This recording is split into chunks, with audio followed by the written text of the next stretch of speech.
Hi guys, কি খবৰ আপোনালোকৰ? আহৰ আপোনালোক সকলো হৈছে মই পৰা বলিছোঁ। মানে গুৱাহাটীত এটা বহুত ডাঙৰ মানে গণেশৰ মূৰ্তি বনাইছে, মানে হাইটটো মানে 100 ফুট মানে বহুতেই বেছি ডাঙৰ মানে গুৱাহাটীত মানে এনেকুৱা ডাঙৰ গণেশৰ মূৰ্তি বনাই নাই। যিহেতু গণেশটো মানে আমি চাব যাওঁতো বোলা আপোনালোক তাতে যাই কিনে মই ফাইনেলি আমি আহি পাই গ'লোঁ ফাটা চিলাম্বাৰী। মানে মোৰ লগত আছে ঋতু, মানে আমি দুটাই আহিছোঁ। তো এইফালে চাব প্ৰথমতে আপোনালোক দেখাইছোঁ সৰু গণেশ বাবাৰ মূৰ্তি, মানে গামোচা চামোচা দি মানে বহুতেই বেছি ধুনীয়া লাগিছে। তো সৰু গণেশ বাবাৰ মূৰ্তিটো তো এইফালে চাওক মানে ডাঙৰটো, ইয়াৰ মানে হাইটটো মানে 140 ফুট আছে, বহুতেই বেছি ধুনীয়া লাগিছে, মানে বহুত বেছিয়ে ডাঙৰ হয়। তো এইফালে আপোনালোকে চাব পাৰে, তো মালাডাল মানে কিমান ডাঙৰ যেন লাগিছে। তো এইফালে চাব পাৰে মানে ইণ্ডিয়ান আৰ্মি মানে পুৰা ধুনীয়াকৈ বনাইছে, মানে টেংকাৰ চেংকাৰ বনাই থৈছে। তো ইয়াৰ মানে চাওক ভৰিখনৰ নখটো মানে বহুতেই বেছি ডাঙৰ তো কিমান ডাঙৰ চাওক। তো এইফালে চাওক নিগনিটো চাওক কিমান ইয়াৰ মানে হাইটটো মানে 4 ফুট আছে, নিগনিটো হাইটটো মানে দুইফালে দুটা আছে।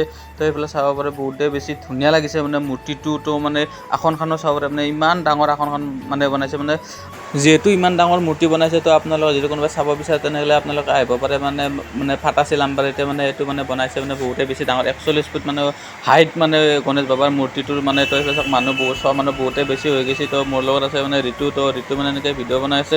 তো এইফালে মানে আপোনালোকে চাব পাৰে মানে বাবাজী মানে চাওক পুৰা ধুনীয়াকৈ চশমা মানে বাবাজী মানে বঢ়িয়াকৈ বহি আছে মানে গণেশ বাবাৰ তলত। তো আজিৰ ভিডিঅ'টো ইমান আছিলে। যদি ভিডিঅ'টো চাই ভাল পালে তেনেহ'লে লাইক কমেণ্ট শ্বেয়াৰ আৰু ছাবস্ক্ৰাইব কৰিবলৈ নাপাহৰিলে। Bye bye.